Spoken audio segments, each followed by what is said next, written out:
अस्सलाम वालेकुम दोस्तों, मेरा नाम मुज़फ़्फ़र अली और आप देख रहे हैं इंडियन।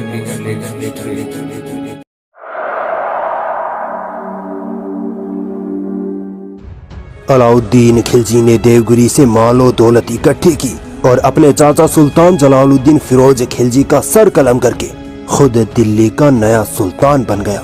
सुल्तान बनते ही अलाउद्दीन खिलजी ने वो कारनामे कर दिखाए जो हिंदुस्तान की तारीख में किसी सुल्तान से न हो पाए थे।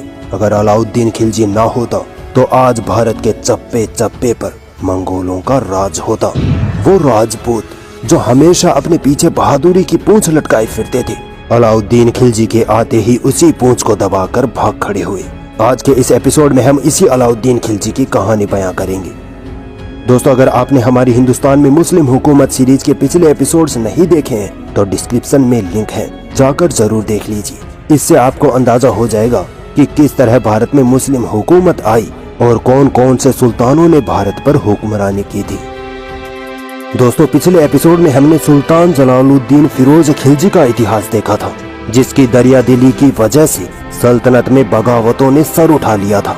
सबसे बड़ी बगावत कारा मानिकपुर के सूबेदार मलिक छज्जू की थी, मगर सुल्तान जलालुद्दीन फिरोज खिलजी के कहने पर अलाउद्दीन खिलजी ने अपनी बहादुरी के दम पर इस बगावत को कुचल डाला। खुश होकर सुल्तान जलालुद्दीन ने अपने भतीजे और दामाद अलाउद्दीन खिलजी को कारा मानिकपुर का सूबेदार बना दिया।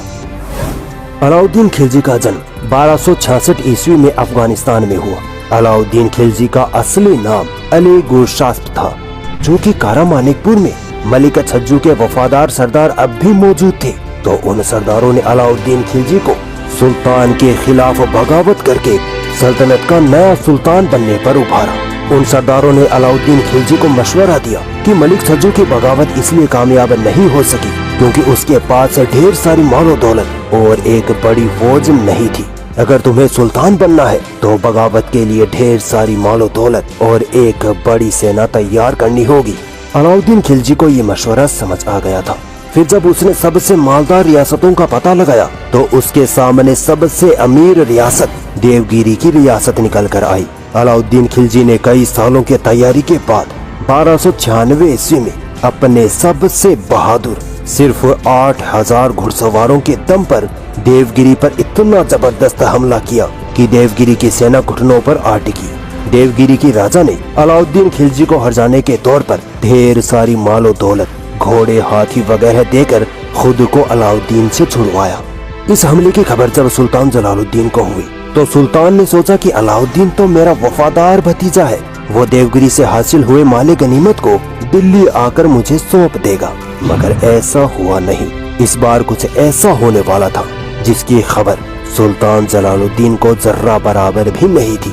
अलाउद्दीन खिलजी दिल्ली जाने के बजाय सीधा अपने सूबे कारा पहुंच गया और वहां जाकर उसने सुल्तान जलालुद्दीन को खत लिखा कि मैंने आपको बिना बताए देवगिरी पर हमला किया और देवगिरी से हासिल माले गनीमत भी अपने साथ ले आया। मुझे डर है कि अब आप मेरी इस हरकत पर मुझे मौत की सजा ना दे दे, इसलिए मैं आपसे माफी मांगना चाहता हूँ।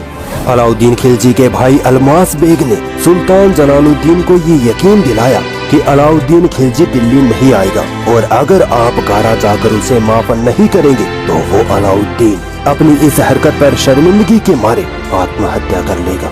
भोला भाला सुल्तान जलालुद्दीन अलमास बेग की बातों में आकर अलाउद्दीन के पास कारा आ पहुंचा और बस अलाउद्दीन खिलजी का प्लान कामयाब हो गया। अलाउद्दीन खिलजी ने अपने चाचा सुल्तान जलालुद्दीन को वहीं कत्ल कर दिया और खुद दिल्ली सल्तनत का नया सुल्तान होने का ऐलान कर डाला।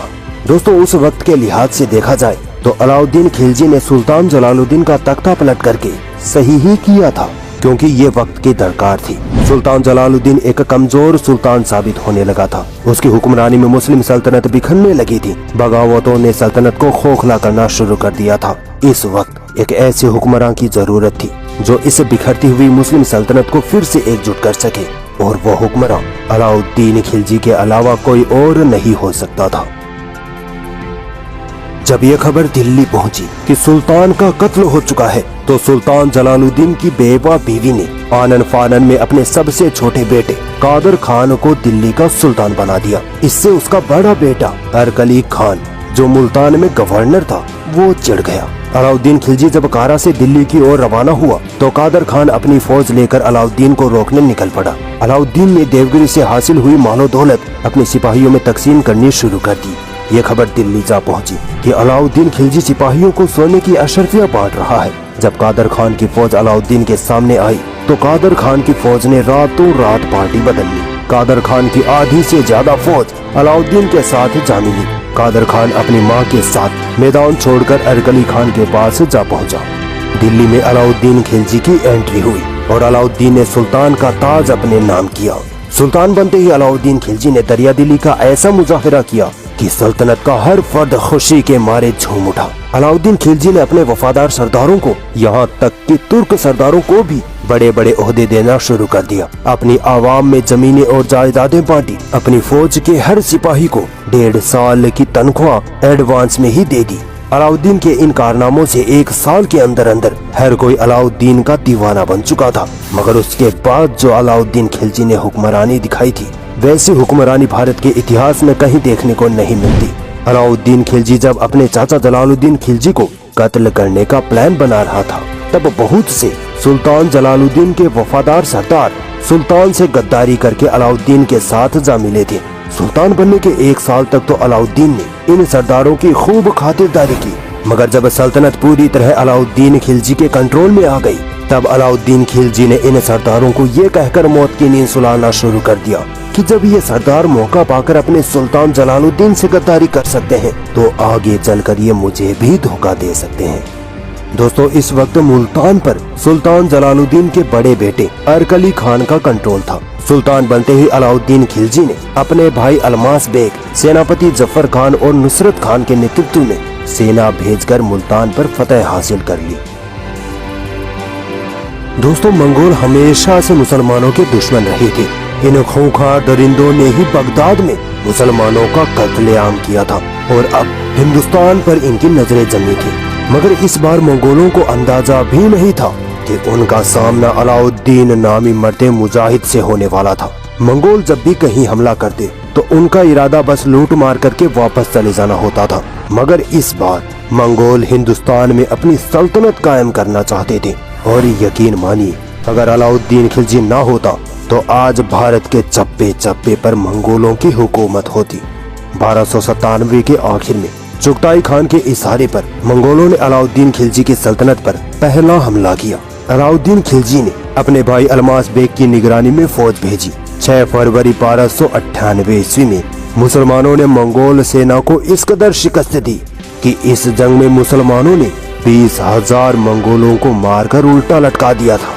1298-99 में फिर से मंगोलों ने हिंदुस्तान पर हमला कर दिया, मगर सेनापति जफर खान ने मंगोलों को मार पीट कर वापस भेज दिया। 1299 में फिर से मंगोल सेना हमला करने आ पहुंची, मगर इस बार अलाउद्दीन खिलजी ने मंगोलों के छक्के छुड़ा दिए। इस वक्त तक मंगोल भी अलाउद्दीन खिलजी से खौफ खाने लगे थे, इसलिए 4 सालों तक मंगोलों ने भारत पर कोई हमला नहीं किया। मगर अचानक अगस्त 1303 ईस्वी में मंगोलों ने हिंदुस्तान पर इतना जबरदस्त हमला किया कि मंगोल सेना दिल्ली तक आ पहुंची। इस वक्त अलाउद्दीन खिलजी कहाँ था? अलाउद्दीन खिलजी चित्तौड़ का किला फतह करने में मशरूफ था। वही राणा रतन सिंह का चित्तौड़ का किला जिसे पद्मावत फिल्म में दिखाया गया था। जब अलाउद्दीन खिलजी को इस मंगोल हमले की खबर लगती है तो वो चित्तौड़ अभियान को बीच में छोड़कर फौरन दिल्ली पहुंच जाता है। सामने ही मंगोल सेना खड़ी होती है। अलाउद्दीन खिलजी की सेना के पास जंग के लिए तैयार होने तक का वक्त नहीं था। फिर भी अलाउद्दीन खिलजी ने अपने घर में घुसे मंगोलों को अपनी बहादुरी और शौर्य के दम पर घुटनों के बल टिका दिया था। मंगोल इस बार भी भाग खड़े हुए। दोस्तों, यकीन मानिए, अगर अलाउद्दीन खिलजी मंगोलों से हार जाता तो भारत में मंगोल जो कहर बर्पा करते उसका इतिहास ही अलग से लिखा जाता। मंगोल पूरे भारत को जलाकर राख कर चुके होते। हम भारतीयों को तो अलाउद्दीन खिलजी का एहसानमंद होना चाहिए कि उसकी वजह से ही हमारा हिंदुस्तान मंगोलों के जुल्म से बचा रहा। इसके बाद मंगोलों ने 1305 और 1306 ईस्वी में फिर से दिल्ली सल्तनत पर हमले किए, मगर कामयाब नहीं हो सके। इसके बाद मंगोल इतने निराश हो गए कि उन्होंने भारत पर हमले करने ही बंद कर दिए। दोस्तों 1299 ईस्वी में अलाउद्दीन खिलजी ने गुजरात पर हमला करने का इरादा किया। अलाउद्दीन खिलजी ने अपने भाई अलमास बेग और सेनापति नुसरत खान को फौज देकर गुजरात अभियान पर रवाना कर दिया। गुजरात का वाघेला राजा कर्ण अलाउद्दीन का नाम सुनते ही डर के मारे थर-थर कांपने लगता है और बचने के लिए अपनी बेटी और बीवी को अलाउद्दीन खिलजी को गिफ्ट के तौर पर पेश कर देता है, मगर अलाउद्दीन खिलजी नहीं मानता है। इसके बाद राजा कर्ण अपनी रियासत की अधिकांश धन दौलत अलाउद्दीन खिलजी को सालाना खिराज देने पर राजी हो जाता है। तब जाकर अलाउद्दीन खिलजी गुजरात को छोड़ता है, मगर गुजरात अब तक दिल्ली सल्तनत के अंडर में आ चुका था। इसी गुजरात अभियान के दौरान अलाउद्दीन खिलजी को एक गुलाम मिलता है जिसका नाम मलिक काफूर था। वही मलिक काफूर जिसको पद्मावत फिल्म में हिजड़ा बताया गया और अलाउद्दीन खिलजी के साथ उसके गैर फितरी रिश्ते दिखाए गए। गैर फितरी रिश्ते तो दूर की बात, इतिहासकारों में तो इस बात तक का झगड़ा है कि मलिक काफूर हिजड़ा था भी या नहीं, मगर मुसलमानों से नफरत और हिंदू आवाम को खुश करने के लिए पद्मावत फिल्म में इतने शानदार और बहादुर सुल्तान अलाउद्दीन खिलजी को जानबूझकर बदनाम किया गया। अलाउद्दीन को वहशी दरिंदा, नोच नोच कर कच्चा मांस खाने वाला, गंदा मेला कुचेला रहने वाला दिखाया गया ताकि हिंदू आवाम के सामने एक मुस्लिम बादशाह की इमेज खराब करके पैसे कमाए जा सके। यकीन मानिए मुसलमानों के इतिहास के नाम पर कोई भी हिंदुओं को बेवकूफ बना सकता है और ये आज के हिंदू आवाम जानबूझकर बेवकूफ बनने के लिए तैयार बैठी है। पद्मावत फिल्म में अलाउद्दीन खिलजी और मलिक काफूर को बदनाम करने का एक रीजन ये भी था कि इन दोनों ने, खासकर मलिक काफूर ने, राजपूत राजाओं को दौड़ा कर हराया था। राजपूत राजा अलाउद्दीन के नाम से जितना डरते थे उतना ही मलिक काफूर के नाम से खौफ खाते थे। मलिक काफूर ने ही दक्षिणी भारत के राजपूत या हिंदू रियासतों को अलाउद्दीन खिलजी के सामने घुटने टेकने पर मजबूर किया था। अगले एपिसोड में हम जानेंगे कि किस तरह अलाउद्दीन खिलजी ने दक्षिणी भारत के राजपूत रियासतों को अपने सामने नतमस्तक होने पर मजबूर कर दिया था। क्यों अलाउद्दीन खिलजी इस्लाम को छोड़कर एक नए धर्म को इजाद करना चाहता था। किस तरह अलाउद्दीन खिलजी की हुकूमत में प्रशासनिक, सामाजिक और बाजार में सुधार आए थे और क्या था अलाउद्दीन खिलजी और पद्मावती का असल इतिहास।